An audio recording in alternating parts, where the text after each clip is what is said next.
A notorious mafia boss drove through the night across the desolate backroads of Vermont, blood still seeping from the wound in his shoulder after a failed assassination.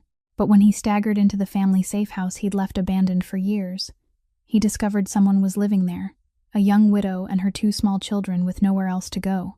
He should have killed them. But what he did in the weeks that followed shattered the man he thought he was. Damien Blackwell parked the mud-splattered car in front of the cabin and frowned. There was light inside. He never left lights on. He stepped out slowly, pressing his hand to his shoulder on instinct, feeling warm blood soak through the makeshift bandage. Veronica Crane's bullet. That woman had almost managed to kill him. The yard looked wrong. There were flowers, fresh and vividly colored, where there had once been nothing but weeds and cracked dirt. The grass had been cut clean. The windows were spotless, catching the moonlight like mirrors. What the hell was this? Damien drew his gun and pushed the gate. The hinges didn't squeal. Someone had oiled them. Voices drifted from inside the house. Children's voices. Damien's heart beat faster, not from fear, but from anger. Who dared trespass on his territory? He climbed the steps, kicked the door open, and aimed his gun straight into the dark. A scream tore through the room. A little girl, maybe 4, bolted across the living room, clutching a torn doll to her chest. A toddler shrieked from a makeshift cot Damien had never seen. And in the corner, standing between him and those children with a thin body that trembled but didn't move aside, was a young woman. Brown hair, wild and tangled, eyes full of fear, yet forcing her chin up anyway. If you want to know what happens next, please tap like to support the channel. Share this video with anyone who loves emotional stories. And don't forget to subscribe and turn on notifications so you won't miss a single story. The woman didn't scream. She didn't drop to her knees and beg. She didn't run. Instead, she straightened her back and spread her arms wide, shielding the 2 crying children behind her. Her brown eyes locked on the gun barrel aimed at her chest. Damien could see her shaking. Her whole body trembled like a leaf caught in wind, but her chin stayed lifted, and her gaze, though filled with fear, didn't lower. He'd seen plenty of people face death, seasoned mafia men, traitors who knew they were about to be executed. None of them had eyes like this woman's. These were the eyes of a mother willing to die to protect her children. Shoot. Her voice shook, but it was clear. If you're going to shoot, then shoot me, but let my children go. They're just kids. They don't know anything. Damien tightened his grip on the gun. His head began to spin. The wound in his shoulder was bleeding more than he'd thought. He fought to focus, fought to keep his vision from blurring. The 4-year-old girl behind the woman was sobbing, clutching a torn doll in her arms. The smaller child, a boy of 18 months, was screaming in a makeshift crib in the corner. Their crying drilled into Damien's skull like needles. "Who are you?" he snarled, his voice rough from pain and blood loss. "Why are you in my house?" The woman swallowed. "I'm Nora Bennett. This is my daughter, Rosie, and my son, Theo." She drew in a deep breath. "We don't have anywhere to go. This house was abandoned. I thought no one needed it anymore." Damien stepped forward 1 pace. Or at least he tried to. His legs buckled. The room started to spin. He reached for the doorframe to steady himself, but he was too late. The gun slipped from his hand and hit the wooden floor with a hard, dry crack. And then Damien Blackwell, the most powerful mafia boss in New York, collapsed face down on the floor like a rotten log. Blood from his shoulder spread across the boards, soaking into the old rug Nora had salvaged from someone's trash. Nora stood there, frozen, staring at the man who'd just aimed a gun at her and was now lying motionless at her feet. Every instinct for survival told her to run. Grab the children and get out of here right now. This man was dangerous. The gun was right there. Who knew how many others like him were on their way? But then she saw the blood. So much blood. And she saw the man's face, now pale as paper, his eyes squeezed shut, his breathing weak and frantic. She looked over at Rosie. The little girl was staring at the man on the floor with wide, terrified eyes. Those eyes had once watched her father lying on the kitchen floor the same way. 1 year ago, when Ryan had been brought home for the last time. "Mommy," Rosie whispered, her voice trembling. "Is he going to die?" "Like Daddy." Nora's heart clenched. She dropped to her knees beside the stranger, pressing her hand hard against the bleeding wound in his shoulder. Warm blood seeped between her fingers, but she didn't stop. She didn't know who he was. She didn't know what he'd done. She didn't know why he was hurt. But she knew one thing. Her daughter had already watched her father die. She wasn't going to let that little girl watch another man die. Not in this house. Not in front of her. Damien felt hands pressing down on his shoulder. He felt someone's warmth close by. Through the fog closing over his sight, he saw the woman's face bent over him. She was saying something. He forced himself to focus, to hear. "Don't die." Her voice was a whisper, but clear enough to reach him. "Do you hear me? Don't die here. My daughter can't watch another man die again." And that was the last thing Damien heard before darkness swallowed him completely. Not a threat, not a plea, but the voice of a mother trying to shield her child from one more painful memory. In all of his 36 years, Damien Blackwell had never been saved by anyone who didn't demand something in return, until tonight. The first light Damien saw was candlelight, flickering, fragile, dancing across the ceiling of the old wooden house. He blinked a few times, forcing the room into focus. His head felt like it was being split open with a hammer. His shoulder throbbed with every beat of his heart, but he was still alive. He tried to sit up, and realized he was lying on an old sofa, the kind with faded fabric worn thin and torn in more than a few places. Someone had taken off his coat. Someone had bandaged the wound on his shoulder. Damien looked down at the wrap. It wasn't medical gauze. It was cloth. Small floral print, pale blue, torn into strips, and wound tight around his shoulder in a clumsy but careful way. Fabric from someone's dress. "Don't move." A voice came from the corner of the room. Damien turned his head. The woman from last night stood about 10 feet away, her back against the wall, a kitchen knife in her hand. The blade was dull and spotted with rust, but she held it like it was the only thing between her and death. The children weren't here. Damien's gaze swept the room. No sign of the 4-year-old girl. No sign of the smaller child in his small bed. "My children are sleeping in the back room," Nora said, as if she'd read his thoughts. "And before you think about doing anything, you should know your gun is somewhere you'll never find it." Damien almost laughed. Almost, but the pain in his shoulder wouldn't allow it.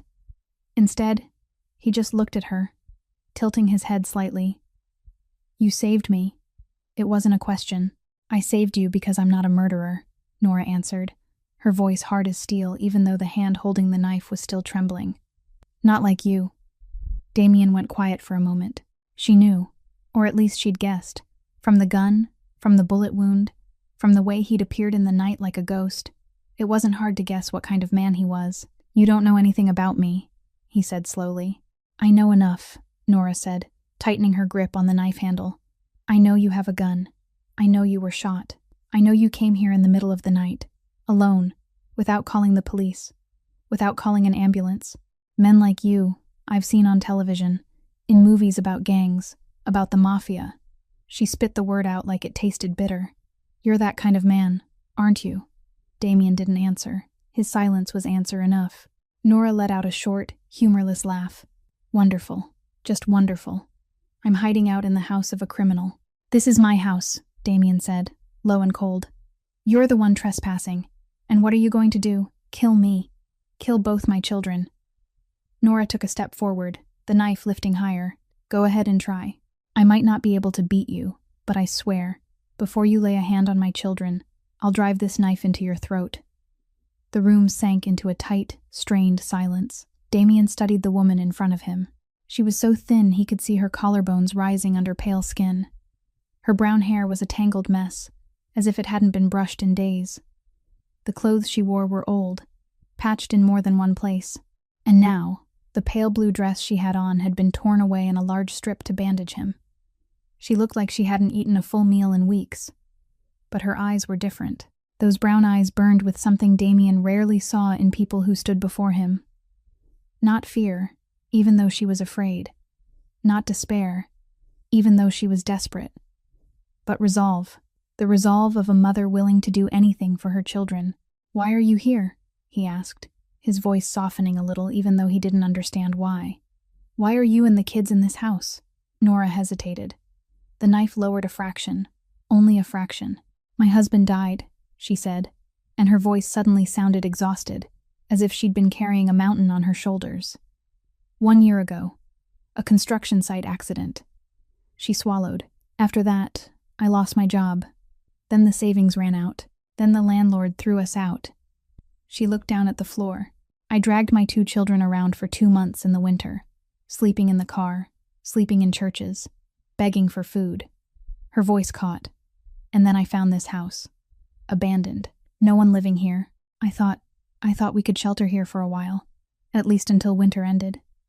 She lifted her gaze to Damien, eyes red-rimmed but with no tears falling.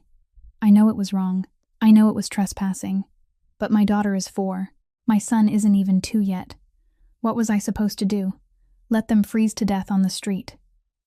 Damien didn't speak. He just lay there, staring at the woman standing in front of him with a dull kitchen knife in her hand. And for the first time in a very long time, he didn't know what to do next. The next morning, Damien woke to a dull ache in his shoulder and the faint, drifting smell of food coming from the kitchen. He stayed still for a moment, listening. The clink of pots and pans, the rush of running water, the early words of a child saying something he couldn't make out. And the woman's voice, gentle as she soothed. He tried to sit up, grimacing as pain tore through his shoulder. The wound had been rewrapped, cleaner than it had been the night before, and he figured Nora must have changed the bandage while he slept. He didn't know what to make of that. Of a woman who'd threatened to stab him with a kitchen knife, yet still tended to his injury while he lay unconscious. Nora appeared in the doorway of the living room, carrying a steaming bowl of something. She stopped the moment she saw he was awake, her brown eyes turning guarded at once. "Porridge," she said curtly, setting the bowl on the small table beside the sofa. "You need to eat something." Damien looked at the bowl. Simple, thin. It was probably all she had. He looked up and saw Nora keeping at least 3 steps of distance, arms folded across her chest, her whole posture defensive. "I need to stay here," he said bluntly, without bothering to soften it. "At least 5 weeks. Until the wound heals completely and I can handle some things." Nora lifted an eyebrow. "You say that like I have a choice." "You do," Damien replied. "I'm not going to force you to go anywhere, but I need to stay. And you need a place to live. We can make an arrangement." "An arrangement?" Nora gave a dry laugh. "With someone like you." "I'll pay," Damien said, his voice low and serious. "Whatever you need. Enough to rent a decent place, buy food for the kids, and—" "No," Nora cut in, her tone sharp as ice. "I don't need your money." Damien blinked. In his world, money could buy anything. Loyalty, silence, even a life. But this woman was looking at him as if his money were an insult. "I don't need blood money," Nora said, each word clear and hard. "I don't know how you make your money, but I'm guessing it's not by honest work. I won't take a single cent of it. Not for me, not for my children." Silence settled over the room. Damien watched her and felt something strange rise in his chest. Not anger, not irritation. Something closer to respect. How long had it been since he'd met someone who could refuse his money and still look him straight in the eye? "Then what do you want?" he asked. Nora hesitated. She glanced down at the floor, then toward the bedroom door where the children were. Finally, she drew in a deep breath. "I'll take care of you. Cook, change the bandages, whatever you need to recover. In return." She faltered. "In return, after you leave, I get to stay here for 3 more months. Enough time to find work and find a new place for the kids." Damien thought about it. 3 months. A house he couldn't even remember the last time he'd come to. A house he'd left to gather dust for 8 years. In exchange for the care of a stranger, a woman who should have been afraid of him, yet was bargaining like they were on equal footing. "All right," he nodded. 3 months. Nora let out a breath, her shoulders dropping a little, but her eyes didn't soften. "One more thing," she said. "You can't bring anything connected to your work into this house. No guns, no men of yours. No one. My children are here. I won't let them live in that kind of world," Damien almost argued. No guns, when Veronica was hunting him out there. But then he saw Nora's eyes, the eyes of a mother who'd been through hell and would do anything to keep her children safe. He thought about the gun she'd hidden somewhere. Maybe a gun wouldn't change anything if Veronica truly found him anyway. "All right," he said a second time. "No guns in the house." They stared at each other for a long moment, neither speaking. It was probably the strangest deal Damien Blackwell had ever made in his life. No paperwork, no money. Just the word of 2 strangers, in an abandoned house deep in the mountains of Vermont. "Mommy," a tiny voice sounded from the bedroom doorway. Both Damien and Nora turned. Rosie stood in the crack of the door, clutching her torn doll, her round eyes fixed on the stranger on the sofa, with a mix of curiosity and fear. "Mommy, is he going to hurt us?" Her voice trembled. Nora hurried to her daughter, dropping to her knees so she was eye level. She smoothed Rosie's hair gently, her voice soft and warm, completely different from the voice she used with Damien. "No, sweetheart, he isn't going to hurt us. But he has a gun." "I saw it last night," Rosie whispered. "He's really scary." "He's hurt, honey," Nora explained gently. "He needs help. We're going to help him get better, and then he'll leave. All right." Rosie tilted her head, thinking for a moment. Then she asked, her voice so innocent and clear it hurt to hear. "Like when Daddy was hurt, Mommy. We helped Daddy too." Damien saw Nora go rigid. Her whole body turned to stone. Her shoulders trembled, and he could see her fighting something down, trying to swallow it back into her throat. "Yeah, sweetheart," Nora finally managed to whisper, her voice so choked it was almost soundless, like Daddy. Rosie nodded, apparently satisfied with the answer. She looked at Damien again, then lifted her tiny hand in a wave. "Mister, get well soon." Then she darted back into the other room to play with her little brother. Nora stayed kneeling there, her back to Damien, shoulders shaking in silence. She didn't cry out loud. She didn't make a sound. But Damien knew she was crying, the kind of crying people do when they've had to learn to swallow their tears so no one will ever see them. He didn't say anything. What was there to say? He was a stranger. He didn't know her dead husband. He had no right to comfort her. So he just lay there, staring at the ceiling, and wondered what the hell he'd done by agreeing to stay here with a widow and 2 children he didn't even know. The first week crawled by. Slow as a strange dream, Damien couldn't decide whether he wanted to wake from or not. He stayed stretched out on the old sofa, the wound in his shoulder gradually knitting itself back together under Nora's steady bandage changes, and he watched. That was what he did best. Watch. Measure. Judge. In his world, one missed detail could mean death. And inside this small house, there were plenty of details to notice. Nora always ate last. At every meal, she served Rosie first, then Theo, then Damien, and only after that did she take a bowl for herself. Her porridge was always less than half of what everyone else got. Sometimes she ate a few spoonfuls and stood up, saying she wasn't hungry, but Damien saw the way her eyes lingered on what Rosie left behind when the little girl didn't finish. Hunger flashed there for a brief second, then vanished, replaced by relief when Nora could set the leftovers aside for the next meal. Her clothes were patched so many times Damien couldn't even tell what their original color had been. The sweater she wore had at least 5 patches in different places, each one a different color. The dress she'd torn up to bandage him still hadn't been replaced. She'd simply sewn the torn section back together with rough, uneven stitches. But the children were different. Rosie and Theo were always clean. Their clothes were old, but carefully washed, not a single stain on them. Rosie's hair was brushed smooth every morning and tied into 2 neat little braids. Theo was bathed regularly too, even though Damien knew the water here had to be heated on a wood stove. She was starving herself to feed her children. Damien realized it by the 3rd day, and he didn't know why it irritated him, only that it did. On the 4th day, an old Jeep rolled up to the gate. Damien heard the engine and went taut at once, his hand moving by instinct toward his hip even though he knew there was no gun there. But then the door opened, and a middle-aged man stepped out, salt and pepper hair, black-framed glasses, carrying the familiar shape of a medical bag. Dr. Mitchell Hayes, the Blackwell family's private physician since Damien had been a child. Hayes paused on the threshold when he saw Nora standing in the kitchen with Theo in her arms, watching him with wary eyes. He turned to Damien, his brows lifting high. "Who is that?" he asked quietly. "She lives here," Damien answered flatly. "It's none of your business." Hayes didn't press.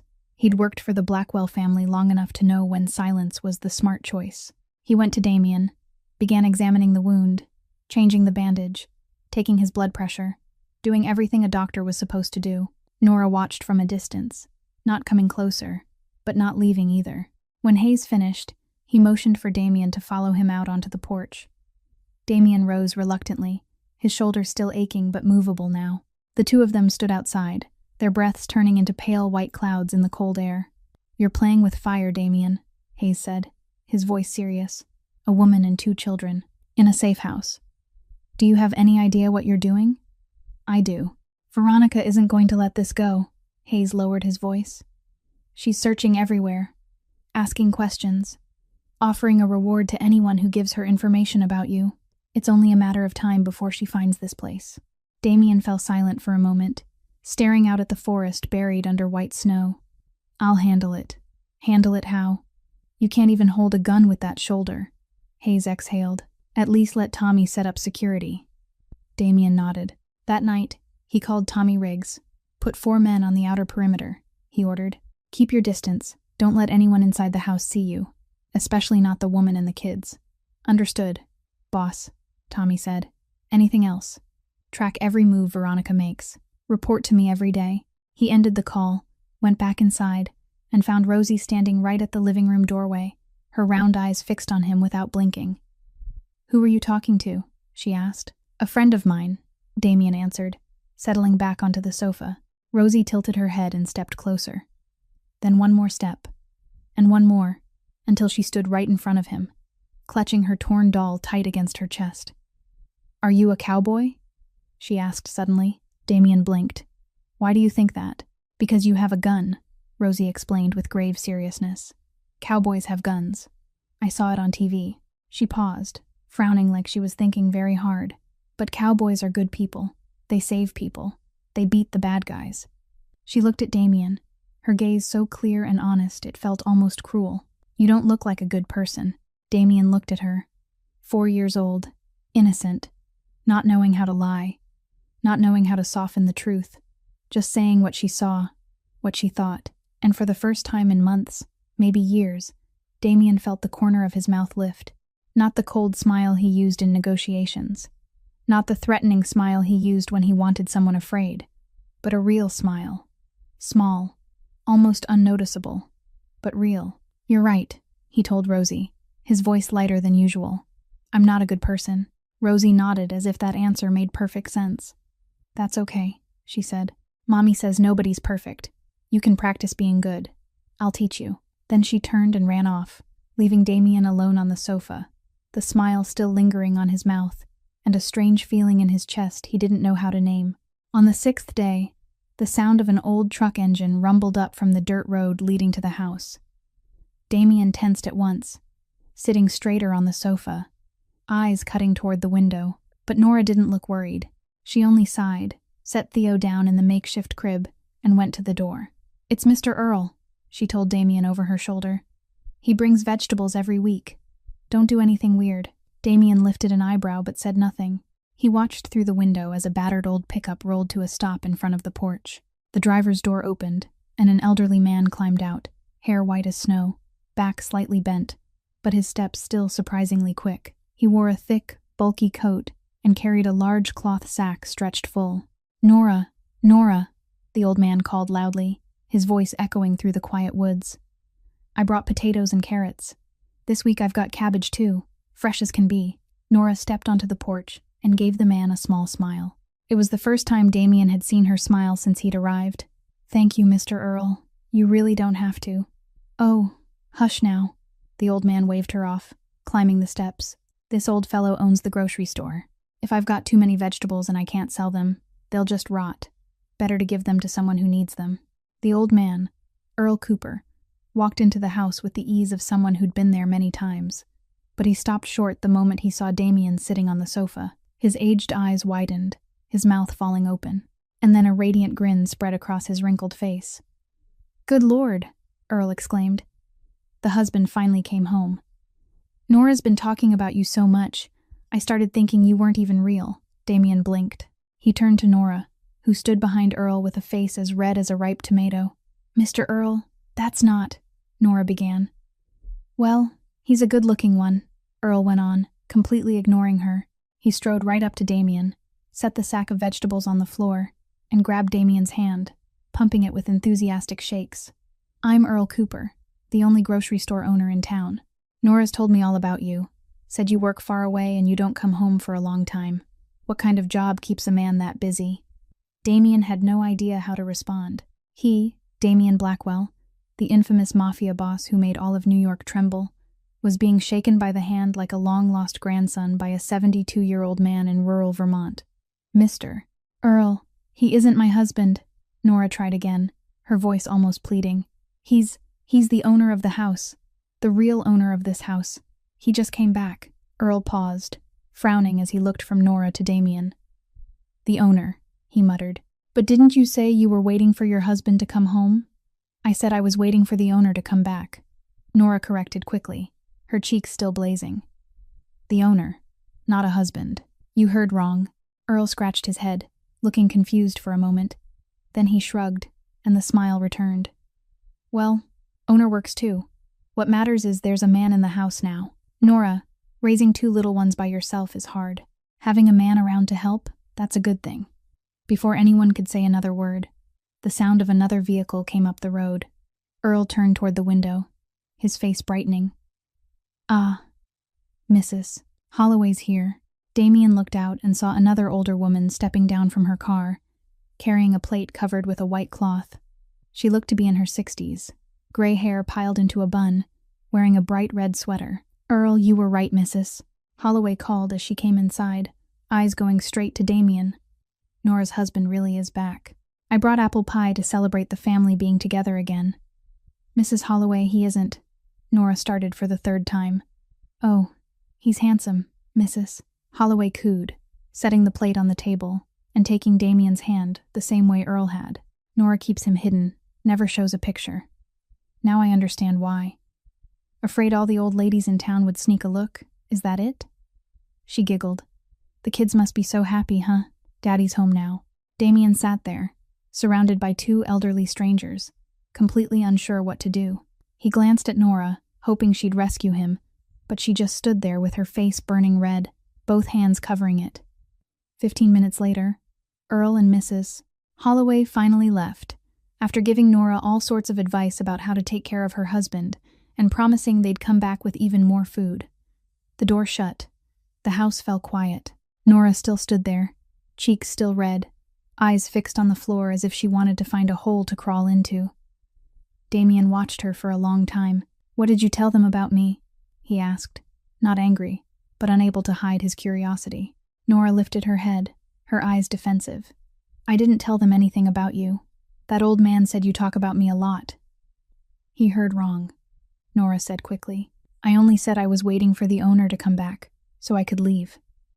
That's all. He's old, his hearing's bad, and he makes up his own stories.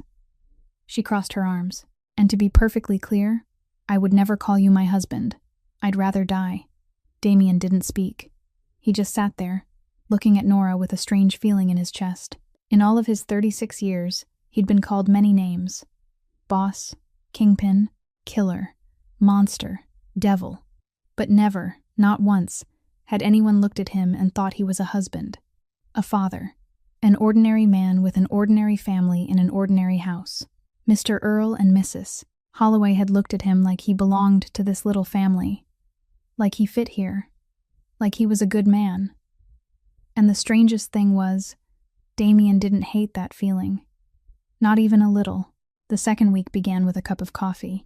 Damien woke that morning, his shoulder aching far less than it had before, and found Nora setting a steaming mug on the small table beside the sofa.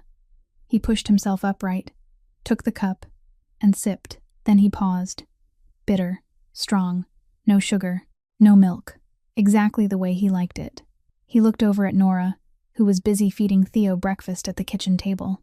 How did you know? He asked. Nora didn't turn around. Know what? The coffee.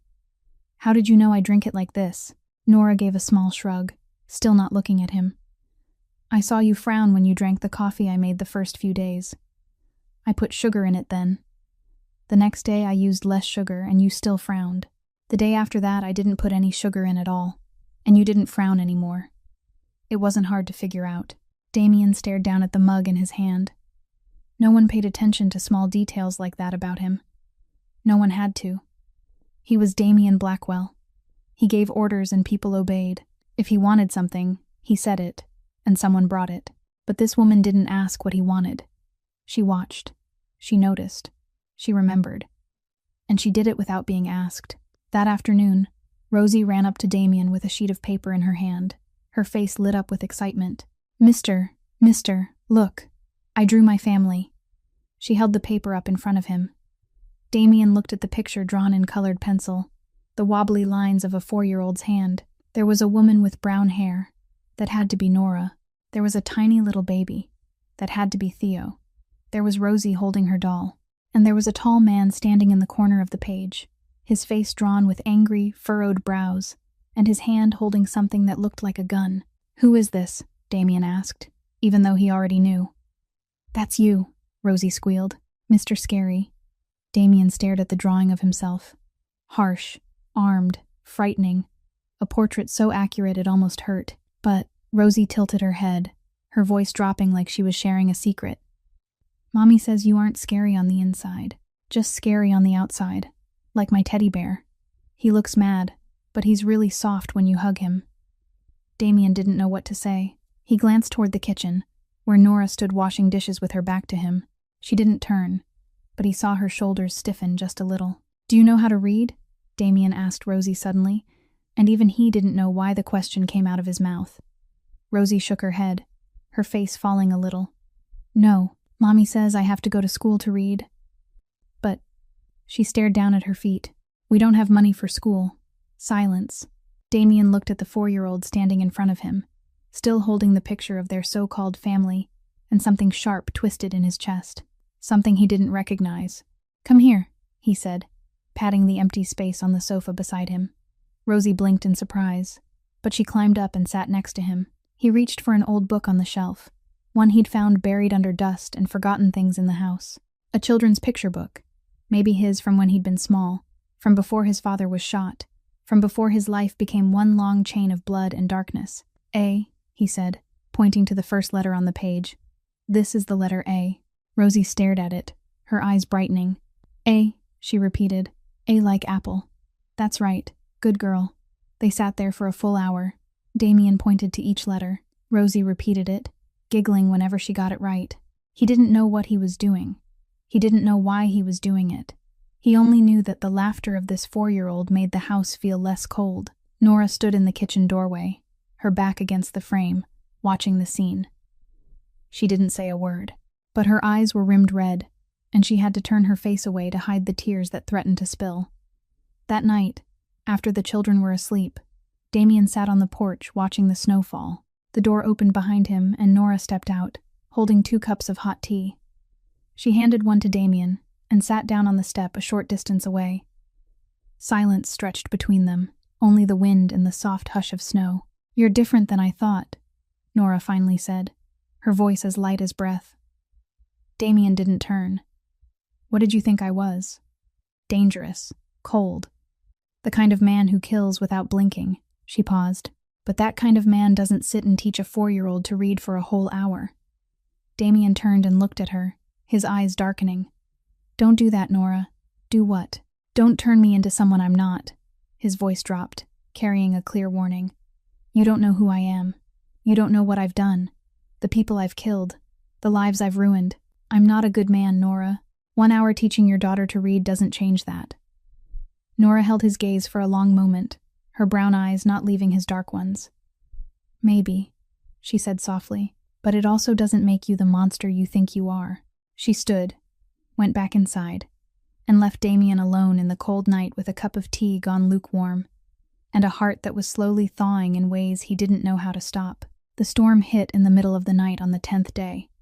Damien was sleeping on the sofa when the wind's scream, like the howl of some enormous wild beast, jolted him awake. He opened his eyes, looked toward the window, and saw nothing but a thick white wall swallowing everything outside. Then the power went out. Darkness swallowed the house. Theo's crying rose from the back room. Nora's hurried voice followed, trying to soothe him. Rosie called for her mother in panic. Damien got up, groping through the dark for a flashlight. He found an old candle in the kitchen drawer and lit it.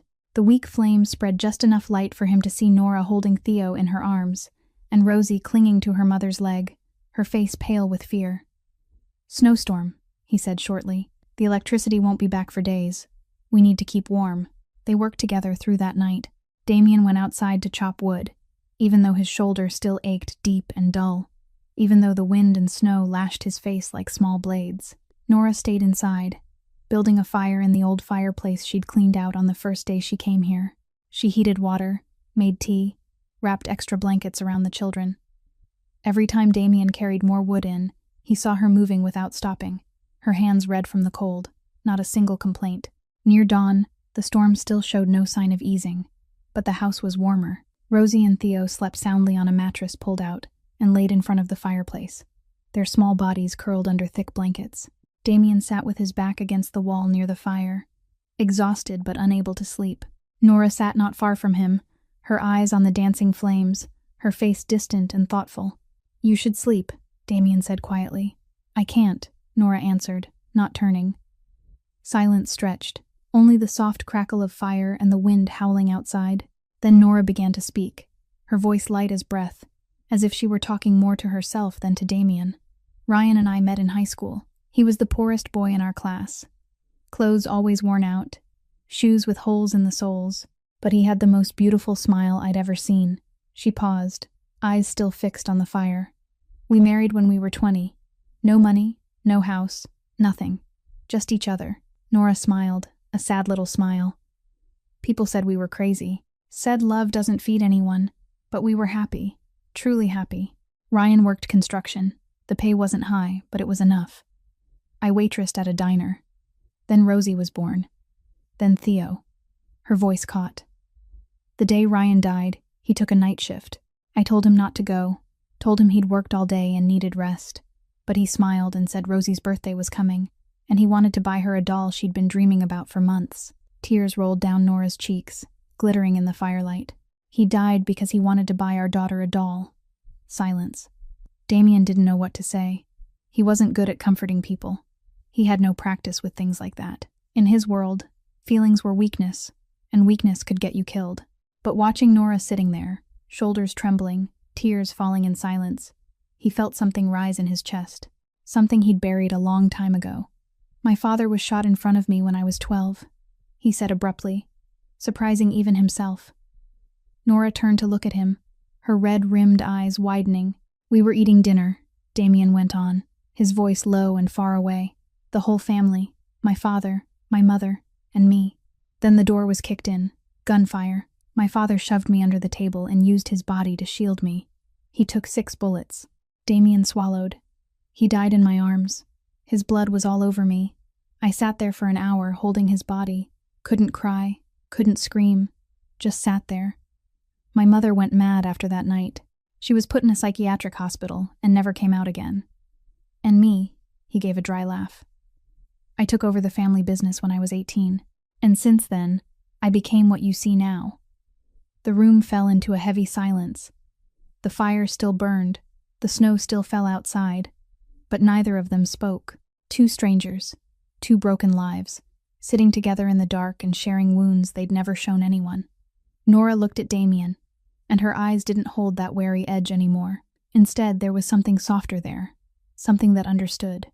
Damien looked back at her, and he didn't know what happened, but he found himself leaning toward her, slowly, carefully, like an invisible cord was pulling him closer. Nora didn't pull away. She leaned toward him too, her lips parting, her breath warm. The distance between them narrowed. Their eyes closed. Their mouths came close, almost touching.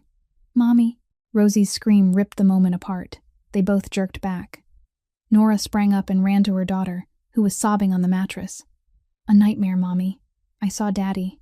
Daddy was hurting." Nora held her tight, rocking and soothing. "Shh.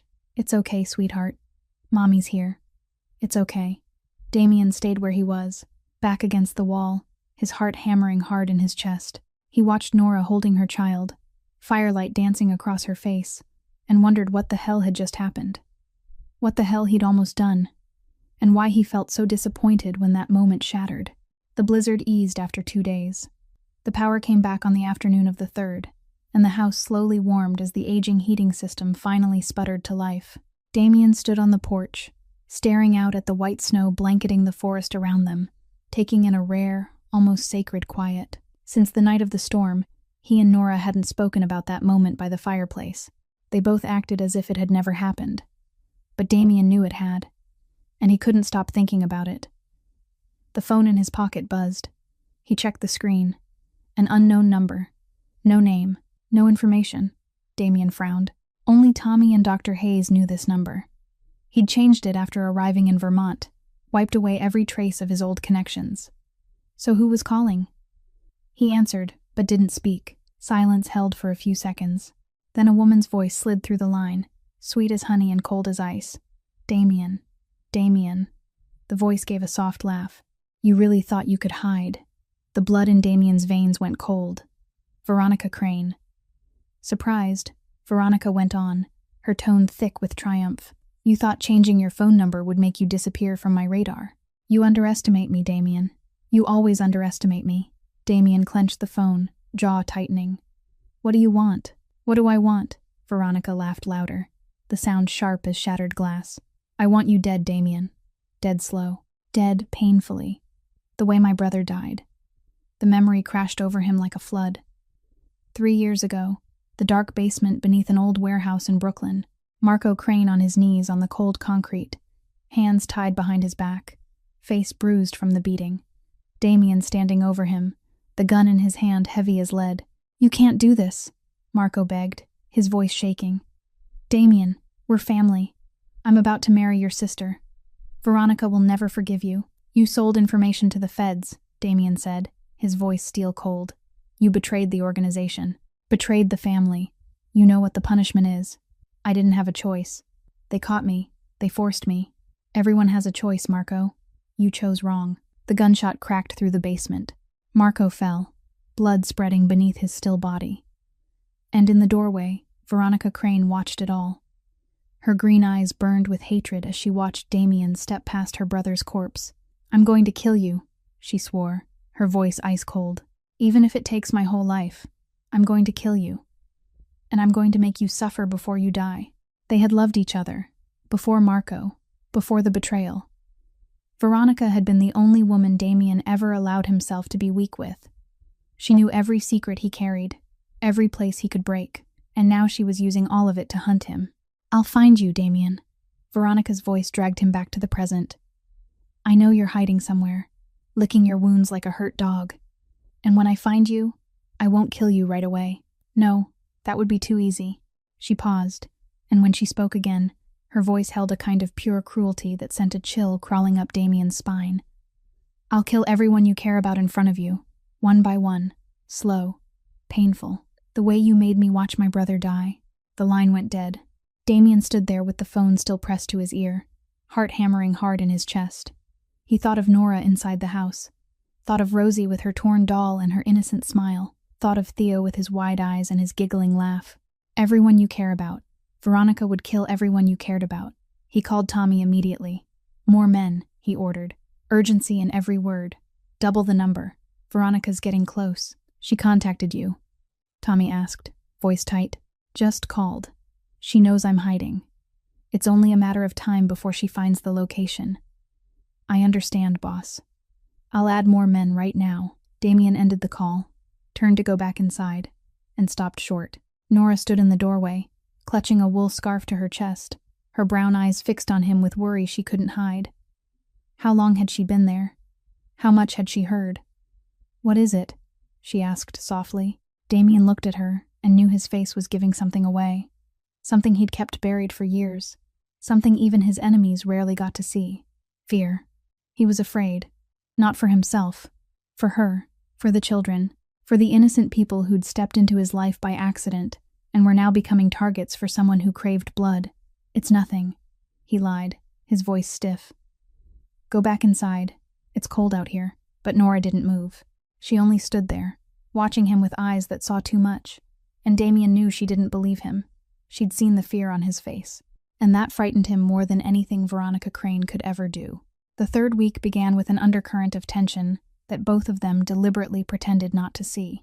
Since that phone call, Damien had grown quieter, slipping outside to the porch more often, standing alone and staring into the trees as if he were waiting for something to emerge from the forest. Nora noticed the change, but she didn't ask.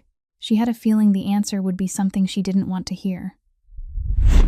On the third morning of the week, the familiar rumble of Mr. Earl's truck came up the road. The old man walked in with his usual bright grin, carrying a warm apple pie. Mrs. Holloway sent pie for the little ones, he announced, setting it on the table before dropping heavily into a chair like the place belonged to him. Now, did you hear about the Peterson place? His cow had 3 calves at once. The whole town's talking. Never seen anything like that around here. Earl kept up his village stories for nearly an hour, from the cow having triplets to Mrs. Miller losing her cat and finding it on the church roof. Damien sat in silence and listened, nodding now and then just to be polite. Nora poured tea and smiled at the old man's stories, but every so often her eyes slid toward Damien, watchful. When Earl finally left, promising he'd be back with vegetables next week, the house sank into quiet. Rosie was napping with Theo in the bedroom, and for the first time that day, Nora and Damien were alone together. Nora stood at the sink with her back to him, but she wasn't washing dishes. She was just there, both hands gripping the edge of the basin, shoulders drawn tight. "Who is Veronica?" she asked suddenly, her voice breaking the silence like thunder. Damien went still. "What, Veronica?" Nora turned to face him. "The other day I heard you on the phone. You told Tommy to bring more men because Veronica was getting close. Who is she? Why are you so afraid of her?" Damien didn't answer. He only looked at Nora with a blank expression, dark eyes giving nothing away. But his silence was worse than any answer.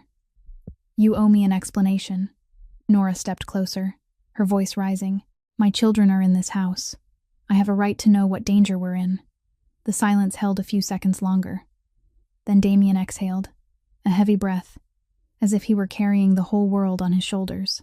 "Veronica Crane," he said slowly. "She runs a criminal organization back east, and she wants me dead." Nora blinked. "A criminal organization? You mean, I'm Mafia, Nora," Damien said flatly, his voice cold and hard as steel. "A Mafia boss, head of the Blackwell family. I control most of the underground activity in New York." He held her gaze. "That's the truth. That's who I really am." Nora stood there as if she'd been nailed to the floor. She stared at Damien, mouth open, but no sound coming out. Mafia boss. The man who'd taught her daughter to read. The man who'd chopped wood to keep her family warm in the storm. The man she'd almost kissed by the fire that night. A criminal. A killer. "No," she shook her head, stumbling back a step. "No, you're lying.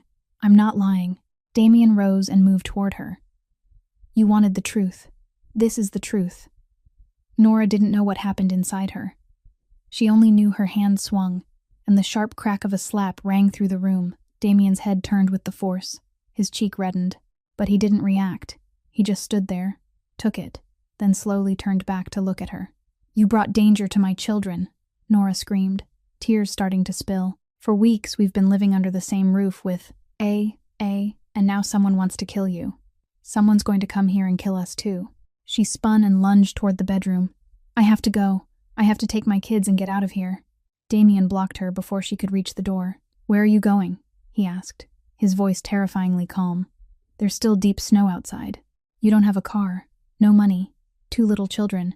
You'll freeze before you make it out of this forest. Better than staying here waiting to die." Nora shouted, pounding her fists against Damien's chest. "I hate you. I trusted you. I thought you were different." She hit him again and again, each blow weaker than the last as her strength ran out. "I thought you were good. Rosie calls you Uncle D. She likes you. Her voice broke. "I was starting to..." She couldn't finish the sentence. She didn't have to. Damien caught her wrists, gentle but firm, stopping her from striking him again. "I've killed people, Nora," he said, low and slow. "I won't deny it. I've done terrible things, but..." He looked straight into her eyes. "I have never hurt children, never hurt innocent women. That's my rule, the line I never cross." He released her wrists, but he didn't move away from the doorway. "And I won't let anyone touch you or the kids. I swear it. Even if Veronica brings an army here, she'll have to step over my dead body before she lays a hand on Rosie or Theo." Nora stared at him, tears still falling, but something in her eyes shifted. It wasn't pure anger anymore. It was something else, something that looked like pain. And maybe, just maybe, the smallest piece of trust that hadn't completely died. 3 days after that confrontation, the house sank into an atmosphere so tense it felt hard to breathe. Nora avoided Damien the way you avoid a contagious disease. She spoke to him only when she truly had to. Clipped little sentences like, "Dinner's cooked," or "We're out of wood." Her eyes no longer met his. They stayed on the floor, or the window, anywhere except his face. Damien didn't blame her.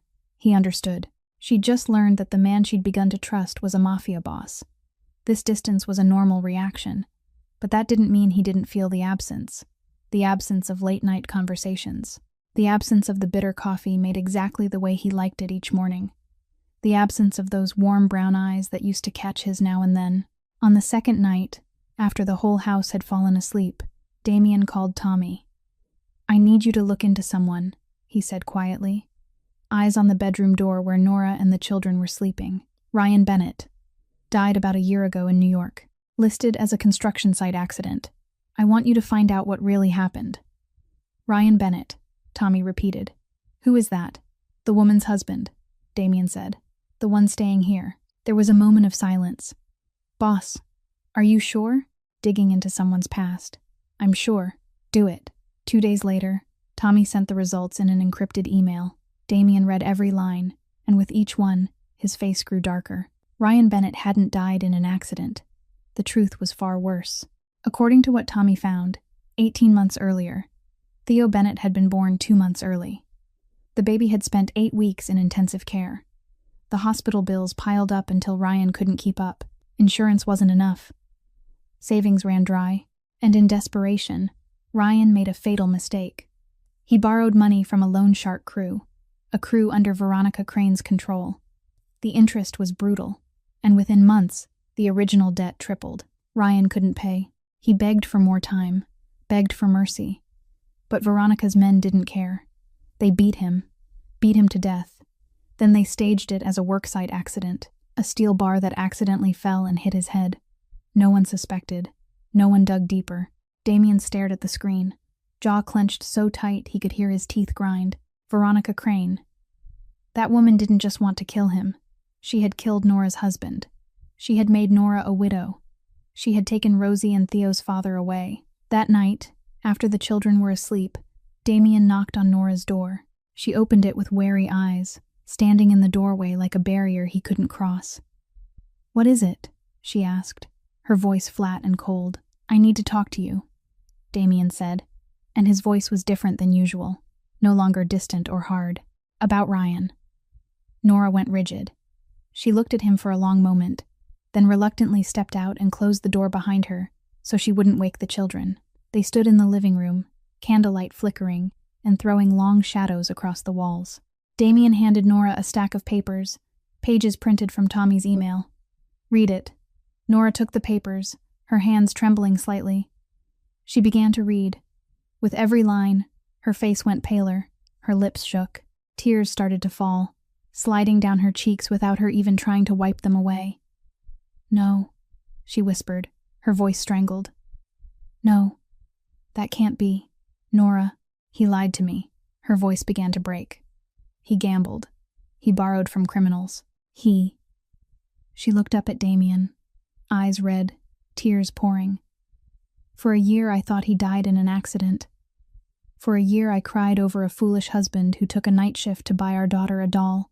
But the truth is, he lied to me. He hid everything. He did it for your son," Damien cut in, and his voice was suddenly, startlingly gentle. "For Theo. He borrowed the money to pay the hospital bills, to give your son a chance to live." Nora stood there as the papers slipped from her fingers and scattered across the floor. She didn't pick them up. She just stood there, shoulders shaking in waves, broken sobs tearing out of her throat. "I was angry at him," she whispered through the crying. "For a whole year. I was angry at him for leaving us behind, angry at him for dying, angry at him for not being there when I needed him. But he sacrificed himself for Theo. And I was angry for nothing." She crumpled, her knees buckled, and she would have hit the floor if Damien hadn't caught her in time. He pulled her into his arms, the first time since they'd met. Nora cried into his chest, the sounds raw and heart-shredding in the dark room. She cried for Ryan, the husband who'd lied but did it all for his child. She cried for herself, the wife who'd been angry for a year without knowing the truth.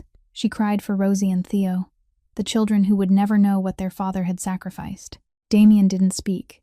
He only held her, letting her cry until there was nothing left. A long time later, when the sobbing finally eased, Nora lifted her head, eyes swollen and red, and looked straight into Damien's. Veronica killed my husband. It wasn't a question. It was a statement. Yes, Damien nodded. Silence stretched for a few seconds. Then Nora spoke again, and her voice didn't tremble anymore. It turned cold in a way Damien had never heard from her before. Then make her pay. The 4th week passed like a dream Damien didn't want to wake from. Everything changed after that night. Nora didn't avoid him anymore. She didn't look at him with suspicion or fear. Instead, something new had taken shape between them. A thin, steady thread woven from shared pain, from a shared enemy, and from long nights spent trading secrets they'd never told anyone else. They started cooking together.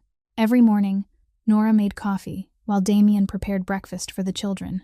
He didn't know how to cook much, but he learned how to make pancakes from Nora, and Rosie declared Uncle D's pancakes were the best in the world, even though the edges were a little burnt and the shapes came out strange. Uncle D. That was Rosie's new name for him. She didn't call him Mr. Scary anymore. One morning, while Damien sat reading on the sofa, Rosie ran over, climbed up beside him, and announced, "Uncle D, I want to learn letters again." He looked down at her, those big eyes fixed on him with pure, eager anticipation, and something in his chest gave a strange, sharp ache. "All right," he said, and spent the whole morning teaching her to sound out simple words. And Theo was learning to walk. The boy was 18 months old, but slower than other children, maybe because he'd gone without enough nutrition in those first months of life. But now, with fuller meals and better care, he was trying, step by step. And the person Theo liked to cling to most while he practiced wasn't Nora. It was Damien. Every time Damien sat down, Theo would crawl over, grab a fistful of Damien's pant leg, and try to pull himself upright, wobbling, knees shaking. The first time the boy did it, Damien didn't know how to react. He just sat there, staring down at those tiny hands gripping his clothes, and felt something melt inside his chest. Earl and Mrs. Holloway still visited regularly. The old man brought vegetables, the widow brought pies, and both of them told endless stories about village life. They still thought Damien was Nora's husband, and neither of them tried to correct it anymore. Once, when Damien was helping Nora clear the table after lunch, Earl winked at him and said quietly, "See? I told you. He's a good man. You can tell by the way you take care of those little ones." Damien didn't know what to say. A good man. This old man was calling him a good man. If Earl knew the truth, knew how many people Damien had killed, how many families he'd destroyed, would he still say that? But strangely, inside this house, seen through Earl's eyes, through Mrs. Holloway's, through Rosie and Theo's, and most of all through Nora's, Damien started to wonder if he'd been too ruthless with himself. Could a killer become a good man? Could the past ever be forgiven? He didn't have an answer. That night, after the children were asleep, Nora and Damien sat by the fireplace, the way they had so many nights before. The flames danced, throwing shimmering shadows across the walls. Nora cradled a cup of hot tea, eyes fixed on the fire, her expression thoughtful. "Damien," she said, her voice light as breath. "What? After you're fully healed, where will you go?" It was a simple question, but it froze Damien in place. He stared into the fire, searching for an answer in the shifting light. Go where? Back to New York. Back to his criminal empire. Back to long, lonely nights in a cold penthouse, surrounded by people loyal only out of fear. "I don't know," he answered honestly. Nora turned to look at him, brown eyes reflecting the firelight. She didn't speak. She only watched him with an expression Damien couldn't read. Hope. Disappointment. Or something else entirely. "I don't know where I'll go," Damien said again, his voice softer. "For the first time in my life, I don't know what I want." That was a lie. He knew what he wanted. He wanted to stay here. He wanted to keep teaching Rosie to read every morning. He wanted to let Theo cling to his leg while he learned to walk. He wanted to drink the coffee Nora made and listen to Earl tell village stories. He wanted to wake up each day knowing he belonged somewhere, with someone, but he couldn't say it out loud, because he knew that no matter how much he wanted to stay, Veronica was still out there. And as long as she was alive, as long as the feud wasn't settled, this little house would never truly be safe. And Damien would never allow himself to put Nora or the children in danger, even if it meant he had to leave forever. Early on the first morning of the 5th week, Nora woke with an uneasy feeling she couldn't explain. She opened her eyes, glanced toward the small mattress beside her where Rosie usually slept, and her heart seemed to stop. The mattress was empty. The blanket had been tossed aside. The torn doll lay abandoned on the pillow. Rosie wasn't there. She shot up and ran into the living room. No Rosie. Into the kitchen. No Rosie. Out to the back porch. The door was slightly open, cold wind surging in with every gust, and on the white snow outside, Nora saw tiny footprints leading toward the forest. "Damien!" she screamed, her voice breaking with panic. "Damien! Rosie is gone." Damien had been asleep on the sofa. He jolted upright the instant he heard her, then rushed to the back porch, followed Nora's pointing hand, and felt his stomach drop when he saw the small footprints disappearing into the trees. Outside, snow was still falling. The temperature was 10 below zero. A 4-year-old in weather like this, no coat, no hat, no gloves, wouldn't last long. "The cat," Nora whispered, eyes wide with horror. Last week, Rosie found a stray cat near the edge of the woods. She kept begging to go out and feed it. I told her to wait until morning, but she didn't have to finish. Damien understood. Rosie had slipped outside sometime to look for the cat, and now she was somewhere in a forest buried in snow. They ran out immediately. Nora only had time to throw on a sweater, and Damien didn't even put on a coat. There wasn't time. Every second that passed was another second Rosie was out in the cold. "Rosie!" Nora shouted, her voice echoing through the silent woods. "Rosie, where are you?" No answer came back, only the wind's howl and the soft hiss of falling snow. They followed the footprints, but the snowfall was thick, and the tiny tracks began to blur, then vanish. 10 minutes, 20, 30, still no Rosie. Nora started to cry, tears freezing on her cheeks in the brutal cold. "My daughter," she whispered. "Please, please." Damien grabbed her hand and squeezed hard. "We're going to find her," he said, his voice firm, but carrying a fear he hadn't expected to hear in himself. "I promise. We're going to find her." They went deeper into the forest. 45 minutes. 1 hour. Their voices had turned hoarse from shouting her name. Their feet had gone numb with cold. But they didn't stop. They couldn't. Then Damien saw it. A small patch of red in the endless white. Rosie's red pajamas. "Over there," he yelled, and ran toward it, snow up to his knees. Rosie lay beneath the base of an old tree, her leg trapped under roots that rose above the ground. She'd tried to free herself. The red scratches on her hands and legs showed that, but she couldn't. Her lips were blue. Her skin was so pale it looked almost transparent. Her whole body was shaking, but the trembling was weak and slow, the sign of a body losing its heat. "Rosie." Nora stumbled to her knees beside her daughter. "Baby, Mommy's here. Mommy's here." But Rosie didn't answer. Her eyes were shut tight, her breathing so faint it was almost impossible to see. Damien moved fast. He pulled Rosie's leg free from the roots, ignoring the scratches tearing into his own hands. Then he lifted her, pressed her tight against his chest, trying to pour warmth from his body into her frozen one. "Home. Now," he told Nora, his voice shaking from more than the cold. They ran back toward the house, Damien carrying Rosie, Nora running beside him, snow and tears mixing on her face. Rosie stayed limp, her head lolling to the side, one arm dangling like a rag doll with all the life gone out of it.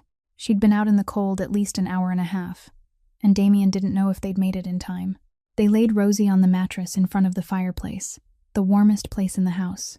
Damien built up the fire while Nora rushed to grab blankets, warm cloths, anything that could hold heat for her daughter. She stripped off Rosie's soaked pajamas, dried the child's icy skin, then wrapped her tightly in layer after layer of blankets. But even inside the warm house, even wrapped in all that fabric, Rosie still shook. The trembling wouldn't stop, and about an hour after they got her home, she started to burn with fever. Damien pressed his hand to Rosie's forehead and flinched at the heat. Just a short while ago she'd been cold as ice, and now her body felt hot as glowing coals. "Thermometer," he said to Nora. "Do you have a thermometer?" Nora tore through the small bag of medical supplies she'd gathered since coming to the house. She found an old thermometer, slipped it under Rosie's arm, and waited with her heart pounding out of control. When she pulled it out, her face went white. 40 degrees, she whispered, her voice shaking. "Damien, she's at 40 degrees. Rosie began to drift into delirium. Her eyes opened but saw nothing, staring into empty space, her mouth moving with words that didn't make sense. Then suddenly she started to call out, her voice weak and broken. "Daddy, Daddy, I'm here. Daddy, don't go. Don't go, Daddy." Nora broke. She clutched her daughter tight, tears pouring. But Rosie didn't recognize her. She kept calling for the father who'd been dead for a year, her small hands reaching through the air as if trying to grab hold of a shape only she could see. Damien called the village midwife, the only woman in this remote place with even a little medical knowledge. She arrived within 20 minutes, carrying an old bag with a few crude supplies inside. She examined Rosie, listened to her lungs, checked her pulse, felt her forehead, then stood with a grim face. "Pneumonia," she said heavily. "She needs antibiotics. She needs a hospital." She shook her head. "I can't help. I'm only a midwife, not a doctor. She needs professional medical care immediately." "How far is the nearest hospital?" Damien asked. "More than an hour by car." But the midwife glanced toward the window, where snow was still falling thick. "The roads are completely blocked by snow. No one can get in or out of the village in weather like this." The midwife left, and Damien and Nora were left behind with a child slipping toward death and no way to save her. Nora collapsed beside her daughter, holding Rosie as if she could keep the girl in this world with her own arms. "You can't die," she whispered, her voice breaking apart. "Mommy won't let you die. Do you hear me? You can't leave Mommy." Damien stood there, watching, and felt a helplessness he'd never known in his life. He was Damien Blackwell. He could order people killed. He could control an entire criminal empire. He could make the most powerful men in New York tremble. But he couldn't do a single thing to save a 4-year-old girl dying in a small house deep in the Vermont mountains. No, he refused to accept that. He pulled out his phone and called Dr. Hayes. "I need you here," he said the moment Hayes answered. "Right now." "Damien, I've heard about the weather situation there," Hayes said, worry in his voice. "The roads are completely blocked. I can't drive here." "No matter what," Damien cut in, his voice steel cold. "The roads are blocked, Damien. It's impossible. She'll die if you don't come," Damien said slowly, each word deliberate. "Do you understand me? She's 4 years old. Pneumonia, 40-degree fever. She'll die without treatment, and I don't care if the roads are blocked. Find a way. Anyway." Silence held on the other end. Then Hayes let out a long breath. "I'll try." The next 4 hours of waiting were the longest 4 hours of Damien's life. He sat beside Rosie, holding her small hand, feeling the fever heat seeping through her skin. Nora sat on the other side, cradling her daughter, singing lullabies in a broken, choking voice, the songs she'd sung to Rosie since Rosie had been a tiny, red-faced newborn. Rosie stayed delirious. She stopped calling for Daddy. Instead, she began to call another name. "Uncle D." Her voice rasped, thin as a thread. "Uncle D, where are you?" Damien tightened his grip on her hand. "I'm here, Rosie. I'm right here." "Don't leave me," Rosie whispered, eyes still shut. "Don't leave me like Daddy. Daddy left me. I don't want Uncle D to leave me." Damien felt his throat close. His eyes burned, a sensation he hadn't known since the day his father died. "I won't leave you," he said, his voice shaking. "I promise, Rosie. I'm not going anywhere. I'm here. I'll always be here." Rosie didn't answer. She slipped deeper into delirium, her breath shallow and fast, and Damien could only sit there, holding her hand, praying for the first time in 24 years since his father died, praying Hayes would make it in time, praying that this 4-year-old girl would survive the night. 3 o'clock in the morning. The sound of an engine came from far away, then closer, closer, until it finally stopped at the gate. Damien sprang up, rushed to the door, and saw Dr. Hayes stumbling out of a battered Jeep, dented, scraped, caked with slush and mud. The windshield was cracked wide. The front bumper was bent out of shape. The whole vehicle looked like it had just come through a war. And Hayes looked no better. His face was covered in scratches, a long cut on his forehead still oozing blood. His coat was torn at the shoulder.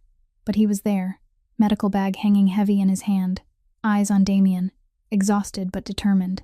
"Where's the girl?" were the first words out of his mouth. Damien didn't ask what had happened on the road. There wasn't time for questions. He led Hayes inside, straight to where Rosie lay, her breathing shallow and fast, her body burning with fever. Hayes dropped to his knees beside her and began the examination immediately. He listened to her lungs, checked her pulse, took her temperature, then opened his bag. Inside were everything a small clinic would need: antibiotics, fever reducers, IV fluids, syringes, a pulse oximeter. Hayes had come prepared for the worst. For the next hours, the room became a makeshift emergency ward. Hayes injected Rosie with antibiotics, started fluids to replace what she'd lost, used cold, wet cloths to bring the fever down. He worked without stopping, sweat running down a face already marked with wounds, but his hands stayed steady and exact. Nora sat beside her daughter, gripping Rosie's small hand, not taking her eyes off the flushed face for even a second. She didn't cry anymore. She'd cried herself empty. Now she only sat there, keeping watch, waiting, praying in silence. Damien stood in the corner with his back against the wall, eyes fixed on Hayes as he worked. There was nothing Damien could do except stand there and wait, and the helplessness nearly drove him mad. He'd faced death many times. He'd watched others die. He'd killed with his own hands, but never, not once, had he felt fear like this. 6 o'clock in the morning. The first gray light of dawn began to seep through the window. Hayes checked Rosie's temperature again, and for the first time all night, he let out a breath of relief. "The fever's breaking," he said, his voice rough with exhaustion. 38 degrees. The antibiotics are working. Nora broke down, tears she thought she'd already spent coming back again, but these were tears of relief, of hope reborn. 8 o'clock. Rosie opened her eyes. Those big eyes were no longer dull with fever. They moved around the room, finding her mother crying, finding the unfamiliar doctor packing his things, finding Damien in the corner, his face pale from being awake all night. "Mommy," Rosie's voice was a weak whisper. "Uncle D." Then she said something no one expected, something so ordinary it was almost ridiculous, and yet it was the sweetest sentence they'd ever heard. "I'm hungry." Nora sobbed and pulled her daughter tight, tears soaking the shoulder of Rosie's pajamas. She kissed Rosie's forehead, her cheeks, her hair, as if she needed to be sure her little girl was truly here, truly alive, truly asking for food. Damien turned his face away. He stepped to the window, back to them, shoulders shaking. Nora saw it. Through the blur of tears, she watched the shoulders of the man she'd once thought was a monster, trembling, and she knew he was crying for a child who wasn't his, crying for a family that wasn't his, and it melted her heart in a way she couldn't explain. Hayes finished packing and pulled Damien out onto the porch. The two of them stood there in the weak early sunlight, their breaths making white clouds in the cold. "She's going to be fine," Hayes said. "She'll need rest for a few weeks, keep taking the antibiotics, but she'll recover completely." Damien nodded, saying nothing. "But Damien," Hayes hesitated. "Veronica will know you're here. I have to report this trip. There's no way to hide that I drove through a blizzard to a remote part of Vermont. Her people will investigate, and they'll find out." "I know," Damien answered, his calm almost unnatural. Hayes studied him, worry in his eyes. "What are you going to do?" Damien didn't answer right away. He looked through the window, into the room where Nora was spooning porridge into Rosie's mouth, where Theo was crawling on the floor, giggling, where the normal life he'd never thought he deserved was happening right in front of him. "Protect them," he said at last, his voice low and unshakable. "No matter what it costs." That night, after Dr. Hayes left with a promise to come back and check on Rosie the following week, the house settled into a strange kind of silence. Rosie slept deeply on the mattress in front of the fireplace, her breathing steady and peaceful now, no longer the frightening, rapid breaths of the night before. Theo slept in the makeshift crib beside his sister, one hand gripping the edge of the blanket, his pink lips parted. Watching the two children sleep, Nora felt as if she had lived an entire lifetime. Only 24 hours earlier, she'd thought she was going to lose her daughter. Thought she would have to bury someone she loved again. After Ryan, thought the pain she'd been trying to heal for a year would be ripped open once more, this time maybe beyond repair. But Rosie was still here, still alive, still breathing. And that was because of the man sitting outside on the porch, alone, watching the snow fall in the cold night. Nora tucked another blanket around the children, then stepped out onto the back porch. Damien sat on the wooden step, shoulders slightly hunched, his posture sagging with exhaustion. He wasn't wearing a coat, only a thin shirt, but he seemed not to feel the cold, or maybe he didn't care. She sat down beside him without speaking. Together they watched the snow, white flakes drifting softly down onto ground already covered in a clean, perfect layer. It was breathtakingly beautiful, unnaturally peaceful. as if last night's nightmare had never happened. "You almost lost her," Nora finally said, her voice as light as breath in the freezing air. Damien didn't turn. "But I didn't. Because of you," Nora said. "Because you called Hayes. Because you didn't give up." Silence held for a while. Then Nora asked the question she'd been holding since she'd watched Hayes step out of that crushed Jeep at 3 a.m. "Why did you do it?" "Calling Hayes, even though it exposes your location. Even with Veronica out there, you know she'll find you. You know it could get you killed. So why?" Damien turned to look at her. Moonlight washed over his face, sharpening the hard angles and catching the dark eyes fixed on her with something she had never seen in him before. Not the familiar coldness, not the constant vigilance, but something gentler, truer, and also more frightened. "Because somewhere in these 5 weeks, you and the kids became more important than my empire," he said slowly, one word at a time, as if he were trying to name something he didn't fully understand himself. "More important than money, power, and everything I've spent my whole life building." He paused and swallowed. "More important than my life." Nora looked at him and felt tears rise in the corners of her eyes. She didn't know what to say. She didn't know how to respond, because deep down, she knew she felt the same. She had felt it for a long time, maybe since that night by the fireplace in the blizzard, maybe even earlier. She had just been too afraid to admit it. "Damien," she whispered, her voice shaking. "I'm in love with you." The words slipped out before she could stop them, and once she said them, she couldn't take them back. "I'm in love with you, and it scares me. It scares me more than anything I've ever been through." Tears rolled down her cheeks. "I loved a man once. He died and left me alone. I don't know if I can survive that again. And you're 100 times more dangerous than Ryan. Someone wants to kill you. Someone would kill me and the kids just to get to you. Loving you is insane. It's self-destruction. She couldn't finish, because Damien lifted his hand and gently wiped the tears from her cheek with his thumb, a tenderness so unexpected from a man she knew could kill without blinking. "I'm in love with you too, Nora," he said, his voice low and trembling, a tremor she had never heard from him before. "And I've never been this afraid in my life.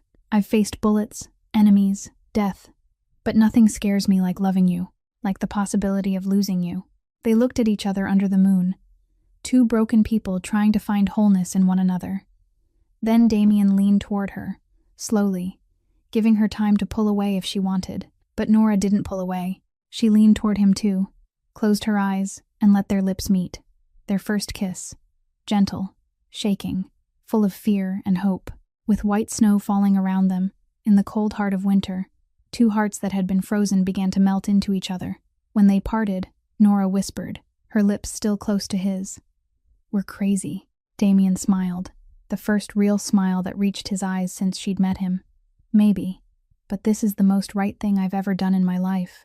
They sat there, shoulder to shoulder, watching the snow fall, and for the first time in a very long time, both of them felt like they were home. 2 days after their first kiss, 2 short days of fragile happiness, disaster arrived. That morning began as normally as any other. Nora was making coffee in the kitchen. Rosie sat on the sofa, sounding out letters in the book Damien had given her. Theo was crawling on the floor, playing with the wooden blocks Mr. Earl had carved. Damien stood by the window, looking out at the snow-covered forest, his heart, for the first time in years, feeling almost light. Then he saw it. A sleek black car was creeping down the dirt road toward the house. Not Earl's truck, not Hayes's Jeep, not anything familiar. Damien's blood turned cold. He knew. He knew before the car even stopped at the gate. He knew before the door opened. He knew before the woman stepped out. Veronica Crane. She looked exactly the same as the last time Damien had seen her, 3 years ago, standing in the basement doorway watching her brother die. A white fur coat fell to her knees. Her black hair was pinned up neatly. Her lips were red as blood, and her green eyes were ice cold, eyes that held nothing but pure hatred. 2 men climbed out of the back seat, large and thick-muscled, hands resting on the guns at their belts. Veronica's shooters, killers without hesitation. "Nora," Damien said, and his calm was terrifying. "Take the kids to the back room. Right now." Nora stood in the kitchen doorway, the coffee cup slipping from her hand, shattering across the floor. She looked out the window, saw the woman moving toward the house with the steady gait of a hunting animal, and she understood immediately. This was her, the one who killed Ryan. The one who wanted Damien dead. The one who meant to destroy all of them. Go, Nora, Damien said again, his voice harder now.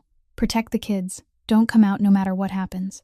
Nora wanted to argue, wanted to stay with him, but Rosie and Theo needed her. She nodded, scooped Theo up, grabbed Rosie's hand, and pulled them both into the back bedroom. She shut the door, but didn't lock it. She pressed her eye to the crack, watching the living room, her heart slamming in her chest. Damien stepped out onto the front porch and closed the door behind him. He stood there alone, facing Veronica and her 2 gunmen. No weapon, no backup, just him. Damien. Veronica stopped about 10 steps away, her red lips curling into a cold smile. So I finally found you, hiding in a little house in the Vermont mountains with a family. Pathetic. The powerful boss of New York, reduced to a freeloader in a widow's home. Let them go, Veronica, Damien said, and his voice didn't shake. They have nothing to do with what's between you and me. If you want to kill me, then kill me, but let them go. Veronica laughed, the sound sharp as breaking glass. She stepped closer, green eyes sliding toward the window where Nora held both children tight in the bedroom. Nora tried to shield them, but Veronica still saw. Widow of a man who couldn't pay his debts, Veronica said, her tone dripping with contempt. Does she know Damien? Does she know how her husband really died? Damien didn't answer. He begged before he died. You know, Veronica went on, louder now on purpose so Nora would hear, begged for his wife and kids, cried like a child, said he had little children, said his wife was waiting at home. Pathetic. In the bedroom, Nora covered her mouth so she wouldn't sob out loud. Rosie was shaking in her arms, and Theo started crying, sensing his mother's fear. But we didn't care, Veronica finished, her voice flat with cruelty. He owed money and couldn't pay. Those are the rules. Anyone who doesn't follow the rules dies. She turned back to Damien, green eyes burning with hate. Just like my brother had to die because of you. Because of the Blackwell family's damned rules. Damien's jaw clenched. Marco betrayed the organization. He sold information to the feds. He knew the consequences. He was my brother, Veronica screamed, the first time real emotion cracked through the cold shell. He was the only family I had left in this world, and you killed him in front of me. She drew a breath, reined herself back in, and the icy smile returned. But it's fine. I've been waiting for this day for 3 years. 3 years planning. 3 years watching. 3 years waiting for the right moment. She stepped closer, so close Damien could see the madness in those green eyes. And I'm not going to kill you fast, Damien. No, that would be too easy. Too merciful. She looked toward the window again, where the faint shapes of Nora and the children showed through the curtain. I'm going to kill them first. One by one. Slow. So you can watch. The way you made me watch my brother die. Damien felt his blood boil. Fear turned into rage. Rage turned into resolve. She could kill him, but she would never touch Nora and the children. Not while he was still breathing. Veronica was waiting for panic. Waiting for Damien to fall to his knees and beg. Waiting to see fear on the face of the man who had killed her brother. But what she got was something else entirely. Damien smiled. Not a smile of fear or despair. A smile from someone holding the winning card. You think I didn't prepare, Veronica? He said, his voice strangely calm. You think I'd sit here and wait for you to come kill me without any kind of defense? Veronica frowned, a flicker of unease sliding through those green eyes. And at that exact moment, gunfire erupted. Not from Veronica's side. From 4 directions around the house. From the woods. From behind the shed. From thickets no one would have guessed were hiding anything at all. Tommy Riggs and the 4 men Damien had stationed from the first week, the men who had guarded the outer perimeter for the last 5 weeks, opened fire at once. Veronica's 2 gunmen went down in the first few seconds, completely caught off guard by the ambush. One took a bullet to the shoulder, dropping his weapon into the snow. The other managed to duck behind the car, firing wildly back toward the tree line. Chaos swallowed everything, gunshots cracking over and over, shouting, glass breaking, children crying from the bedroom. Veronica screamed orders at her men, but it had already spun out of her control. She yanked a pistol from inside her coat and aimed at Damien, but a shot from Tommy tore past her hand, knocking the gun away. Veronica screamed in pain, clutching her bleeding wrist. Damien didn't stand there and watch. The instant the first shot rang out, he turned and charged into the house. The only instinct in his mind now was to protect Nora and the children. Get to them. Cover them. No matter what it took. He kicked the bedroom door open. Nora was curled in the corner, clutching Rosie and Theo tight against her. Her face drained white with terror. Rosie was sobbing, hands clamped over her ears. Theo was screaming, not understanding what was happening. "Damien," Nora cried out when she saw him. "Get down," Damien shouted, and threw himself toward them, using his body to shield all three in the corner. At that exact second, a bullet tore through the window and buried itself in the wall just above their heads. If Damien had been 1 second slower, that bullet might have hit Nora, or Rosie, or Theo. The gunfire outside began to thin. Damien heard Tommy's voice shouting an update. That familiar voice he had never felt so relieved to hear. "Veronica's contained. 2 shooters down. We've got control." Damien exhaled hard. They were safe. Nora and the kids were safe. He started to rise, about to turn and go back outside to assess the situation, but he didn't see him. Veronica's last gunman, the one who had been behind the car, the one everyone thought had been taken out, was staggering into the bedroom doorway. He was wounded, blood streaming from his shoulder, but his grip on the gun was steady, and he was aiming straight at Nora. Damien moved on instinct. He lunged forward, turning his body into a shield. The gunshot rang out. Damien felt the force of the bullet punch into his stomach before he felt the pain. It was like a fist of steel that hurled him backward. He hit the floor, one hand clamped to his abdomen, and when he looked down, he saw blood. So much blood, seeping through his fingers, spreading across the wooden floorboards. Another shot cracked, Tommy dropping the last gunman. But Damien couldn't hear clearly anymore. His ears rang, his vision blurred at the edges. He only felt someone pulling him close, calling his name, crying. "Damien, no, don't die," Nora's voice, broken and desperate. "Do you hear me? Don't die. You promised. You promised you wouldn't leave us." Damien tried to open his eyes, tried to see her face, soaked with tears, the face he'd somehow come to love without realizing when it had happened. Rosie was crying beside her. Uncle D, wake up. Don't sleep." He wanted to speak, wanted to tell her not to cry, wanted to tell Rosie he was fine, wanted to promise he would stay. But he had no strength left. All he could do was smile, a weak little smile with blood at the corner of his mouth. "Promise," he whispered, his voice breaking. "Best promise I ever made." Then his eyes closed, and darkness swallowed everything. The last thing Damien heard before he slipped into unconsciousness was Nora's wail, Rosie's sobs, and Tommy shouting for an ambulance. The last thing he felt was Nora's arms locking around him, her warmth bleeding through his blood-soaked shirt. The last thing he thought of was the faces of the 3 people he loved most in the world, the strong woman who had walked into his life, and the 2 children who had walked into his heart. If this was the end, Damien thought, then at least he had done one right thing in his life. He had protected them. Vermont County Hospital sat a little more than an hour from the small village. An old 3-story building in the middle of mountains buried under white snow. Damien was rushed into the emergency room in critical condition, the bullet having torn through his abdomen and caused severe internal damage. The surgery lasted 6 hours, and when the doctor finally stepped out of the operating room, his face didn't bring much hope. "We did everything we could," he told Nora, who stood in the hallway with eyes swollen from crying. "Now it depends on whether he wants to live." Nora wanted him to live. She wanted Damien to live more than she had ever wanted anything in her life, and she wasn't going to leave until he opened his eyes. 3 days passed, 3 days that felt like 3 centuries. Damien lay motionless in the hospital bed, his skin pale as paper, wires and tubes connecting him to machines that beeped in a steady rhythm. Nora sat by his bed from morning to night, from night back into morning, not leaving for even a second. She held his hand and talked to him even though he couldn't hear, telling him how much Rosie missed Uncle D, telling him Theo could stand steady now without holding on to anything, telling him Mr. Earl and Mrs. Holloway were taking turns watching the kids back at the house and praying for him every day. "You have to wake up. Do you hear me?" she whispered on the second night, when the hospital room was swallowed by darkness and silence. "You can't leave us. Rosie needs you. Theo needs you. I need you." Her voice caught. "I lost Ryan. I can't lose you too. I can't." But Damien still didn't wake. The heart monitor kept its steady beep, but he stayed there, unmoving, like someone caught between 2 worlds who didn't know which way to go. On the third day, Nora brought Rosie and Theo to the hospital.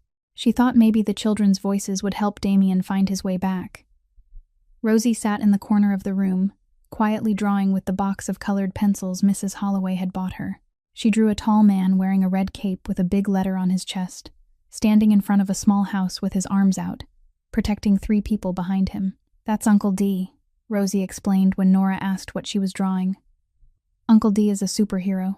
Superheroes can't die, Mommy. They just sleep. Then they wake up and beat the bad guys." Nora held her daughter while tears slid down her cheeks. She wished she could believe the way Rosie believed. Believe that superheroes always wake up. Believe that happy endings always exist.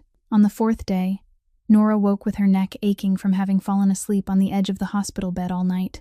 She didn't remember when she drifted off, only that her hand was still wrapped tightly around Damien's, and when she lifted her head, she sensed something different. The hand in hers was squeezing back, so faint she could almost doubt it. But it was real. Nora stopped breathing, her heart seeming to stall. She looked up at Damien's face and saw his eyelids trembling, fighting to open. "Damien," she whispered, her voice shaking. "Damien, can you hear me?" His dark eyes slowly opened, blurry, exhausted, but alive, living. The first thing Damien saw was Nora's face, soaked in tears, but lit by the brightest smile he'd ever seen. The second thing he saw was Rosie in the corner, lifting her superhero drawing high, her eyes shining when she realized he was awake. Uncle D woke up. Mommy, Uncle D woke up. And the third thing he saw, the thing that made his heart feel like it shattered into a million pieces, was Theo crawling across the hospital floor, lifting his head to look at him with wide eyes, then breaking into a huge grin and calling out a word he had been practicing. Duh. Damien didn't know what had happened to him. He only knew his eyes started to burn, and then tears poured out, running down his cheeks and soaking into the hospital pillow. He cried. For the first time in 24 years, since the day his father died, Damien Blackwell was crying. Not from pain, not from fear, but from happiness, from relief, from the realization that he was still alive, still had a chance to see these faces every day. Nora watched him cry, and she cried too. She leaned down and pressed her forehead to his, their tears mixing together.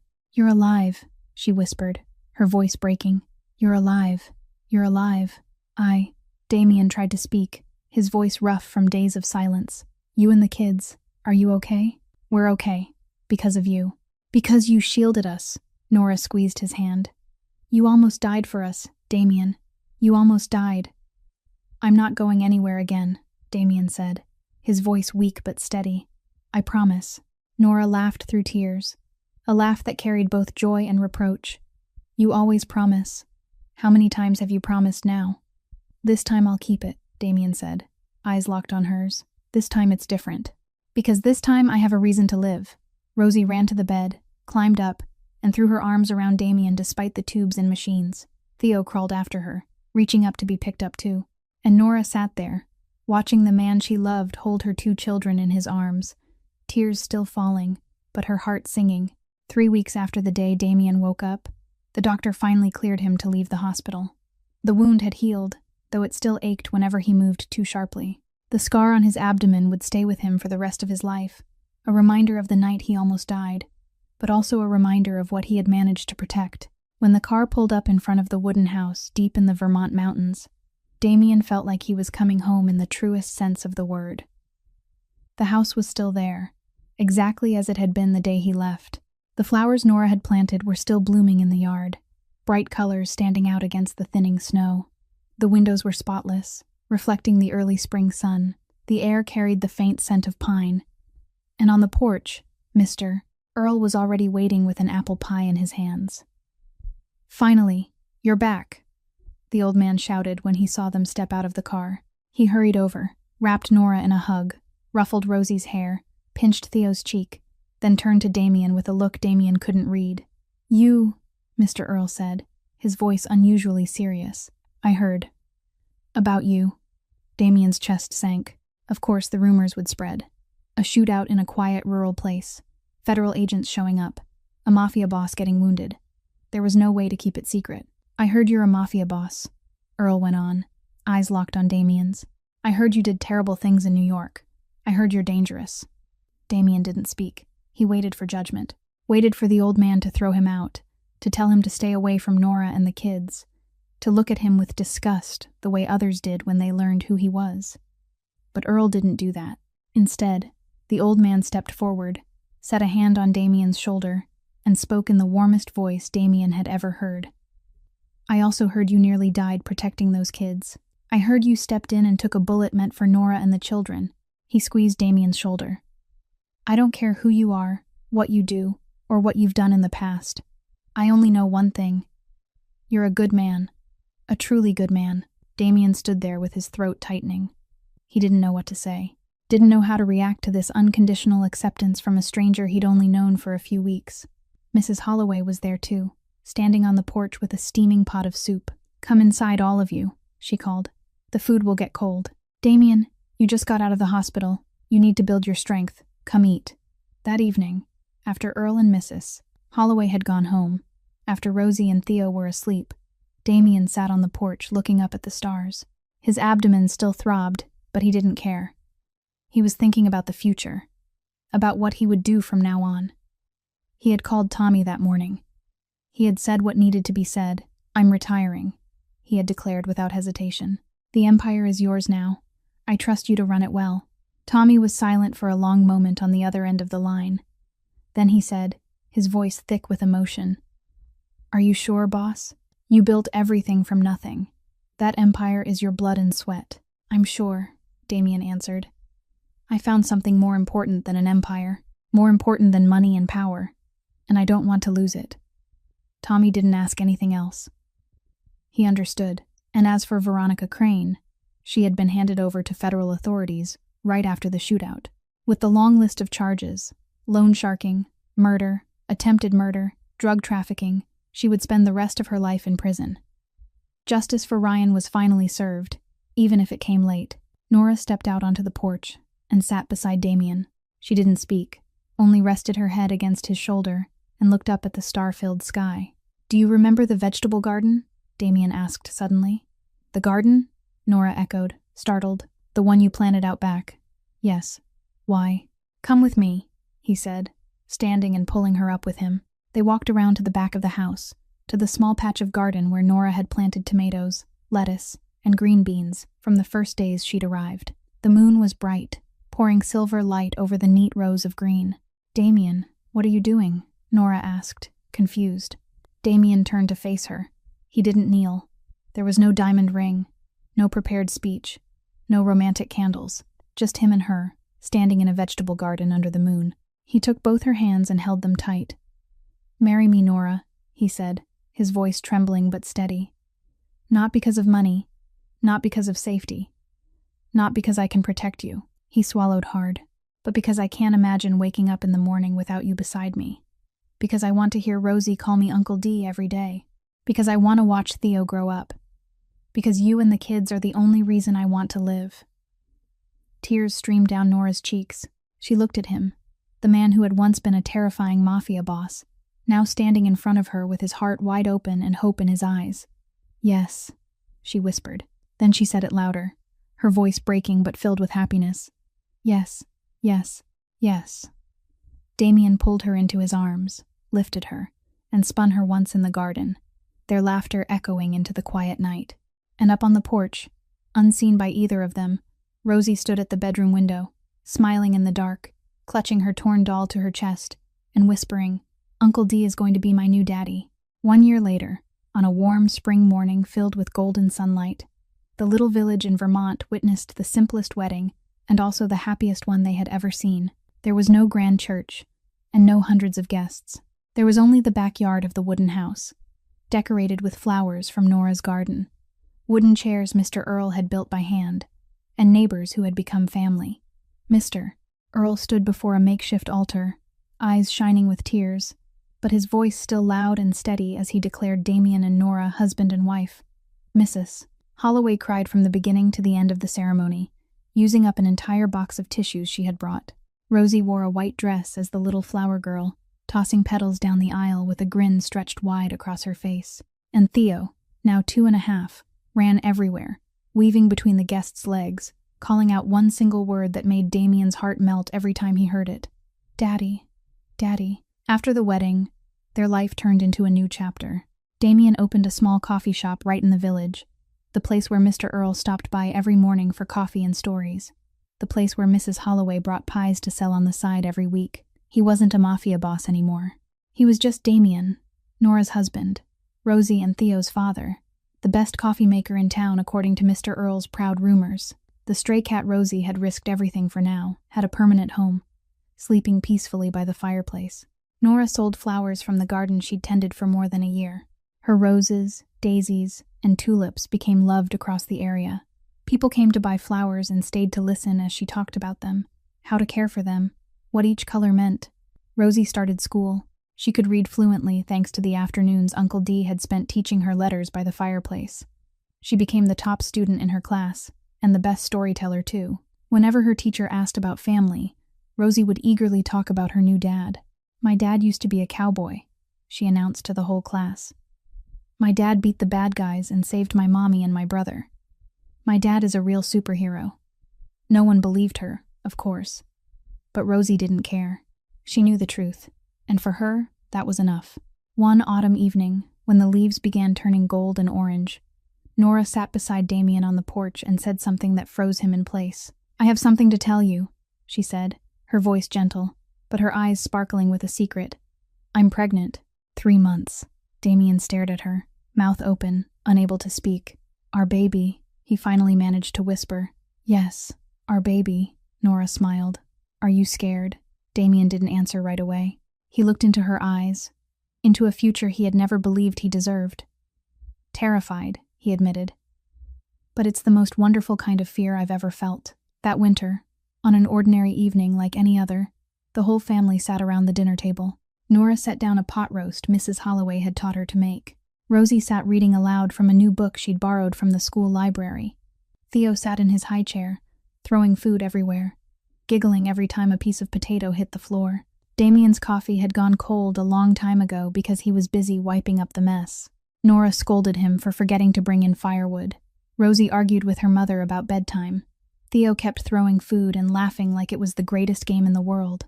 Chaos, noise, mess, and perfect. Damien sat there, looking around the small kitchen, looking at the people he loved, and he understood something at last. The empire he'd spent his whole life building, the money, the power, the fear he inspired, all of it was nothing compared to this. Compared to Rosie's laughter, Theo's babbling, Nora's scolding, and the sweet chaos of a real family. "Uncle D, why do you keep smiling?" Rosie looked up and asked, surprised to see her new dad sitting there grinning like a fool. Damien looked at her, looked at Theo, looked at Nora with her belly starting to show, and his smile only grew wider. "Because at last, I found something worth smiling for, kiddo. Our story ends here, but the lesson it leaves behind stays. Sometimes the people who seem the scariest carry the deepest hunger for love. Sometimes happiness doesn't come from money or power. It comes from noisy family dinners, children's laughter, and someone willing to stand in front of you when the storms come. And sometimes, to find home, you have to get lost first." Thank you for staying with this story. If it moved you, please hit like and share this video with the people you love. Subscribe to the channel and turn on notifications so you don't miss touching stories every day. What did you think of this story? Did anything in your life come to mind while listening? Share your thoughts in the comments below. We always want to hear what's deep in your heart. Wishing everyone watching this video good health, a joyful life, and peace every day. Goodbye, and see you in the next video.